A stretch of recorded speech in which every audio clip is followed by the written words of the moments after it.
Guys welcome back to another mini blog. నేను మీ మాలతి రామకృష్ణ. ఇంక ఇవాళ మనం వచ్చేట్లు ఏంటంటే నేను మా అత్త కలిసి మార్కెట్కి వెళ్ళిపోయామన్నమాట. వెళ్ళి ఫ్రూట్స్ తీసుకుందామని చెప్పి ఇంకా అలాగే కూరగాయలు కూడా లేవని చెప్పి తీసుకుందామని వచ్చేసాము. ఆల్రెడీ మేము ఉల్లిపాయలు తర్వాత చిల్లుల్లిపాయలు తీసేసుకున్నాం. ఇంక ఇక్కడ మిర్చి తీసుకుంటా ఉందన్నమాట. మా అత్త ఇంకా బీట్రూట్స్ కూడా తీసేసుకుంది. ఇంక ఇక్కడికి రాగానే ఇంకా కొన్ని కావాలి, నార్మల్ చిల్లీ కావాలి అని అంది.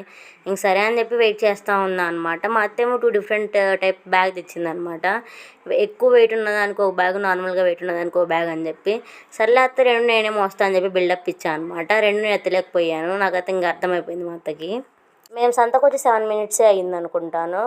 700 ఖర్చు అయిపోయింది అనమాట. అట్లా ఉంది, మామూలుగా లేవు ఒక్కొక్క కాస్ట్. ఇంక ఇక్కడేమో బేరం ఆడదామని చూస్తే ఏమో మీరే అమ్మ బోని అది ఇది అని అంటున్నారు. ఇంకా ఆటో ఎక్కి వచ్చేసాము అనమాట. ఆటో ఎక్కి ఇంటికి వస్తూ ఉన్నాము. ఫైనల్గా ఇంటికి అయితే వచ్చేసామన్నమాట. ఇంటికి రాగానే ఇంక ఇవి అంతా నీట్గా క్లీన్ చేసుకొని అక్కడక్కడ పెట్టుకున్నాం అనమాట. ఫైనల్గా క్లీన్ చేసుకొని ఇలా బాక్సుల్లో పెట్టుకుంటే అబ్బా ఎంత సుఖంగా ఉందో అసలు. అబ్బా ఎంత కష్టపడి చేసాంరా అనిపించింది. ఇంకా ఫైనల్గా మొత్తం ఒక్కొక్క దాంట్లో పెట్టేసి ఫ్రిడ్జ్లో పెట్టేసామన్నమాట. ఇక్కడ మా కోడలేమో అత్త నీకోసం నేను వంట చేశాను అత్త అని చెప్పి పరిగెత్తుకుంటూ వచ్చి చూపిస్తూ ఉందన్నమాట. నా కోసమేమో తను బిర్యానీ చేశానని చెప్పి తీసుకొస్తుంది తినమని చెప్పి. అత్త నీకే ఈ బిర్యానీ తిను తిను అని చెప్పని అంటుంది అనమాట. Okay bye guys, will meet in next vlog.